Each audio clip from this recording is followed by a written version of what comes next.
అదే RTV app వార్తల్ని క్షణాల్లో చదివే అవకాశం ఉంటుంది. ఒక న్యూస్ పేపర్, ఒక టెలివిజన్ ఛానల్ మీ చేతుల్లో ఎప్పుడూ ఉంటాయి. నా పేరు శివానాయకు, గిరిజన ఆశ్రమ పాఠశాల కాంట్రాక్ట్ ఉపాధ్యాయ సంఘం రాష్ట్ర గౌరవ అధ్యక్షులు. మేము ఈ రాష్ట్ర ప్రభుత్వానికి గత 13 రోజులుగా రాష్ట్ర వ్యాప్తంగా నిరవధిక సమ్మె చేస్తున్నాం. భద్రాద్రి కొత్తగూడెం జిల్లాలో సుమారు 65 ఆశ్రమ పాఠశాలలో కీలకంగా 10వ తరగతి బోధించేటువంటి గిరిజన ఆశ్రమ పాఠశాల కాంట్రాక్ట్ ఉపాధ్యాయులం.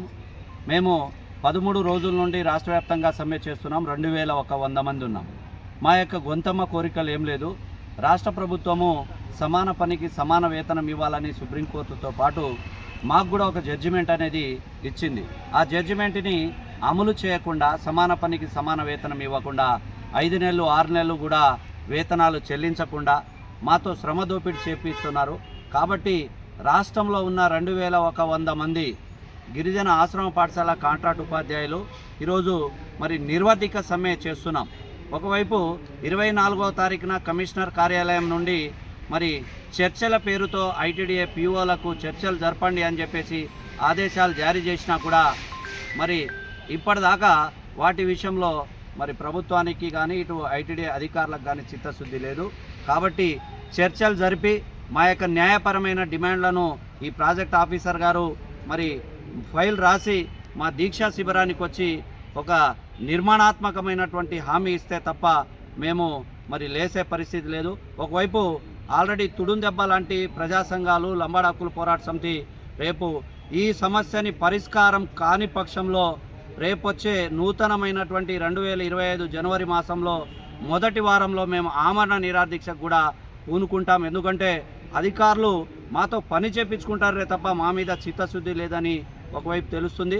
రాష్ట్ర ప్రభుత్వం ఇప్పటికైనా మేలుకొని రాష్ట్రంలో ఉన్న 2100 మంది గొంతెమ్మ కోరికలు కావు, సమాన పనికి సమాన వేతనం, టైం స్కేలు 1వ తారీఖున వేతనాలు, 61 సంవత్సరాలు ఉద్యోగ భద్రత కల్పించేదాకా మేము కంపల్సరీ లేవం.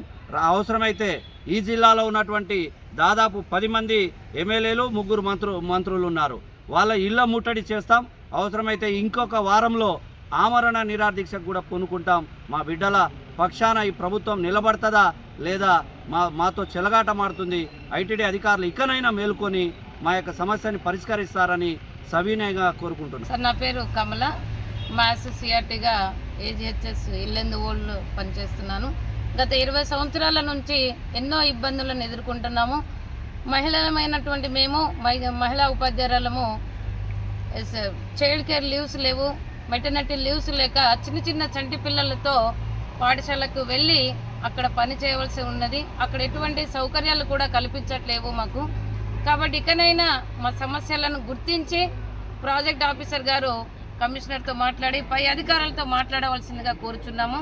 ఎన్నో ఇబ్బందులను ఎదుర్కొంటున్నాము. చాలా దూర ప్రాంతాలలో ఎప్పుడంటే అప్పుడు మాకు డిప్యుటేషన్లు ఇస్తూ ఎన్నో సమస్యలను గురి చేస్తున్నారు. కాబట్టి మాకు ఎటువంటి జీతాలు లేవు. 6 నెలల నుంచి జీతాలు లేక ఎన్నో సమస్యలను ఎదుర్కొంటున్నాము. మాకు వెంటనే ఎంటీఎస్ కల్పించి మాకు మెటర్నిటీ లీవ్స్ని కల్పిస్తారని చెప్పేసి ఆశిస్తున్నాము. అదేవిధంగా మాకు ఎప్పుడు పడితే అప్పుడు డిప్యుటేషన్లను పేరుతో చాలా శ్రమ దోపిడీ చేస్తున్నారు. కాబట్టి ఇలాంటివి జరగకుండా అధికారులు ముందు జాగ్రత్త తీసుకుంటారని చెప్పేసి కోరుకుంటున్నాము. మరిన్ని వీడియోస్ కోసం ఛానల్ ని సబ్స్క్రైబ్ చేయండి. లేటెస్ట్ అప్డేట్స్ కోసం వాట్సాప్ ఛానల్ ని ఫాలో అవ్వండి. ఆ లింక్ డిస్క్రిప్షన్ లో ఉంది.